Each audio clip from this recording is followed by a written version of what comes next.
Hey everybody, Matthew Cole with West Shore Mortgage here in Sacramento. Today, we're gonna talk a little bit outside of the mortgage realm, but things that will help you prepare yourself credit-wise or your children or friends or whatever about these guys right here. What's in your wallet?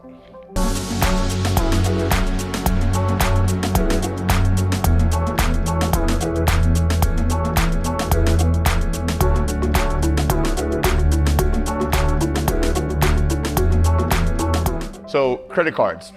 Everybody has a credit card. It's one of the necessary evils, the double-edged swords, the damned if you do's, the damned if you don'ts. Not having a credit card will not help your credit whatsoever. You're definitely gonna wanna take out some credit cards in your name, whether you're fresh out of the gate, brand new, no credit at all. There is some credit cards out there that may not be the best, but they're gonna help you get your foot in the door on establishing your credit. When I was out in college, I think I've talked about this in the past, I trashed my credit.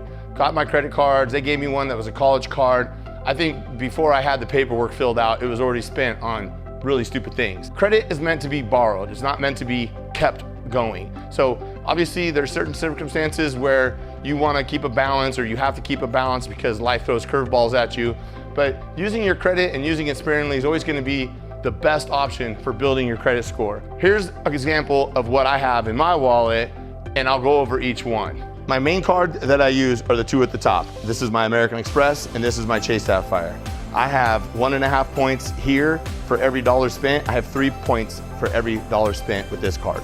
This one is a card that has 0 interest. I basically pay the balance off every month. I use this for business, ordering appraisals, things like that, work related. This is my one I use for every day.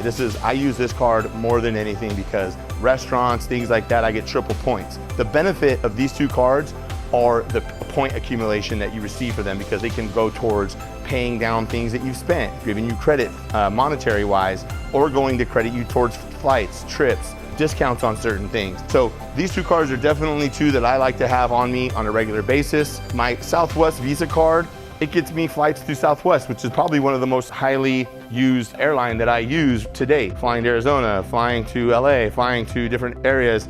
I use this one to build my points for getting Southwest credit. Obviously these as well will help me build that, but I kind of keep everything separate so I can manage it better. This one I keep on me all the time, but the thing about this card is I never use it.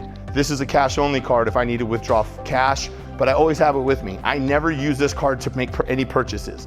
It is pointless. Using your cash unless obviously you don't have credit, but using your cash when you have credit that you could take from here to apply towards here, you're getting points on these.